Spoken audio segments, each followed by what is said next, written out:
On April 29, 2002, in the small town of Pataskala, Ohio, a social worker sat on the floor with a 2-year-old girl. This little girl's mother had been brutally murdered in their kitchen just the night before, and the police believe this child was the only witness.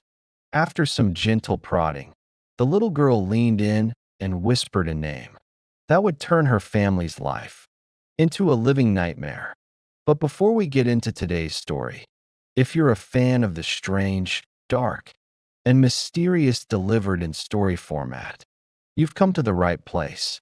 We upload several times a week. So, if that's of interest to you, please ask the like button to borrow their car. And when they hand you the keys, be a responsible driver, but right before you return it, make sure to remove the battery from their key fob so they can't get back in. Also, please subscribe and turn on all notifications.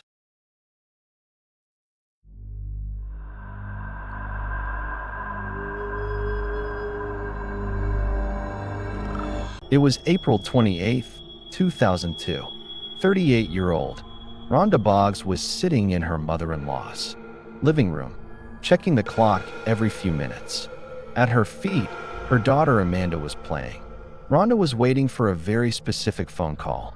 Her husband, Dave, was currently serving 2 weeks in the county jail for failing to pay child support to an ex-wife. Rhonda had fallen for Dave 12 years ago because he was the carefree rock star type. But now, at 38, the glamour had worn off. Dave was still partying with hard drinkers and ex-cons, while Rhonda was the one working a 9 to 5 and raising their daughter. She was exhausted and, quite frankly, she was done. The phone finally rang. It was Dave. Rhonda wanted to tell him she was filing for divorce and had already taken his name off her retirement fund. But with her mother-in-law standing right there, listening, she couldn't. She just said, "Hey Dave, how are you?" and hung up. It would be the last time they ever spoke. Later that evening, Rhonda was back at her own house. She put a casserole in the oven and went outside to mow the lawn. But the lawnmower was just like everything else in her life, broken. It kept stalling. Her neighbor offered to help, but Rhonda was in a rush. She pushed the mower back into the garage and made a mental note to call Dave's cousin, Nick, to help her fix it the next day. Rhonda went back inside, took the casserole out, and sat down to feed Amanda. It was a quiet, domestic scene. But as she leaned over to help Amanda with a forkful of food, she heard something. Heavy footsteps on the gravel outside. She looked toward the window and saw a dark silhouette approaching her front door. The next morning, Monday, Rhonda's co-worker Gary noticed her desk was empty. Rhonda was never late. By 10 a.m., Gary was worried. He called her house, but no one picked up.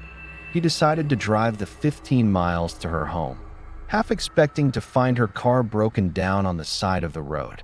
When Gary arrived at Rhonda's house, her car was in the driveway. This sent a chill down his spine. He knocked on the front door, then the back. No answer. Then, he saw the curtains move.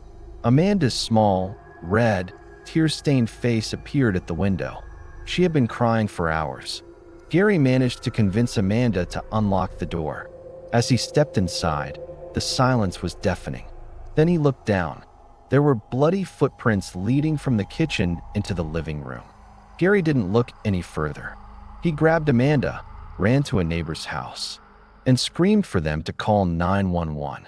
Police Chief Chris Forchi arrived shortly after. Pataskala was a quiet town.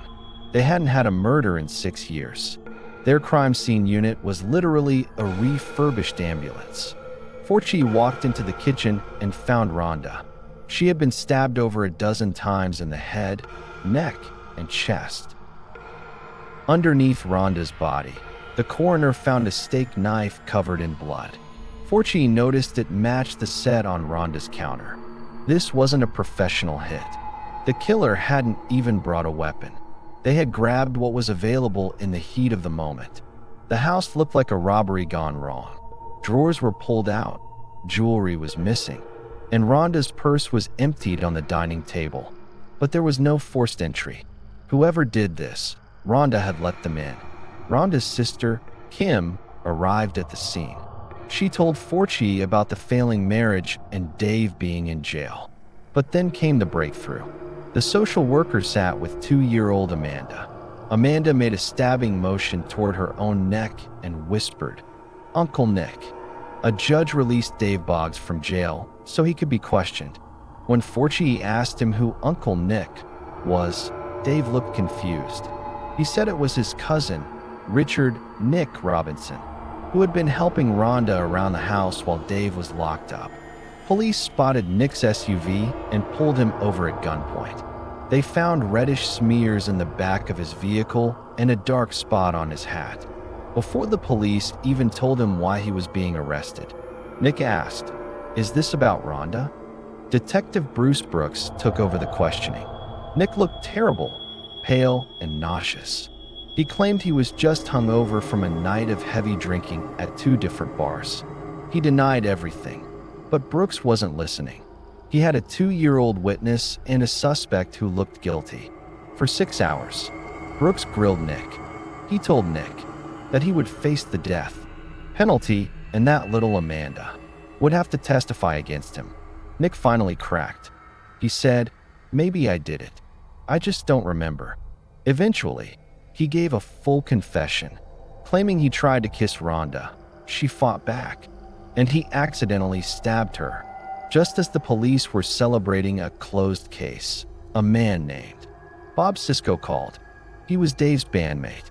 He said he didn't think Nick did it.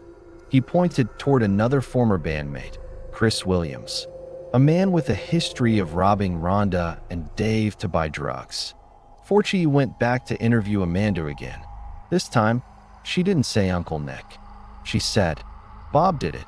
This should have been a red flag that the Toddler was an unreliable witness. But the police had a confession. They ignored the new name and moved forward with the charges against Nick. Nick Robinson hired a private investigator named Matt Sauer. Matt didn't care about the confession. He cared about the facts. He went to the first bar Nick mentioned, Merry Melodies. The bartender remembered Nick perfectly. Why? Because Nick was wearing a very specific, obscene t-shirt that made everyone uncomfortable. The bartender confirmed. Nick left at 10:30 p.m. Matt then went to the second bar, 45 minutes away. The staff there also saw the t-shirt and confirmed. Nick arrived shortly after 11 p.m. Matt took out a stopwatch. He proved that it was physically impossible for Nick to drive to Rhonda's house, commit a brutal murder, clean the blood off his obscene shirt, and make it to the second bar in that time frame. Matt Sauer pushed for a DNA test on the murder weapon, the steak knife. The results came back in early 2003. There was male DNA on that knife, but it did not belong to Nick Robinson. The confession was officially proven false. Matt began looking into the other suspects. He discovered that Chris Williams had sold his blue Cadillac for only $300 just one day after the murder. Matt tracked down the woman who bought the car. The woman who bought the Cadillac told Matt she found a purse and some ID in the back seat. She handed them over. Inside the purse was a photo ID belonging to Rhonda Boggs. On the night of April 28th, Chris Williams was high on crack and desperate for money. He went to Rhonda's house because he knew Dave was in jail. When Rhonda caught him stealing from her purse, he grabbed a knife and killed her. He didn't care that a 2-year-old was watching. He took the jewelry, got in his Cadillac, and went on a drug binge. Chris Williams was eventually convicted and sentenced to 28 years to life. All charges against Nick Robinson were dropped. Nick sued the city for $3 million and completely turned his life around, vowing never to drink again. It was a case where a toddler's words almost sent an innocent man to his death, and only a bad t-shirt saved him.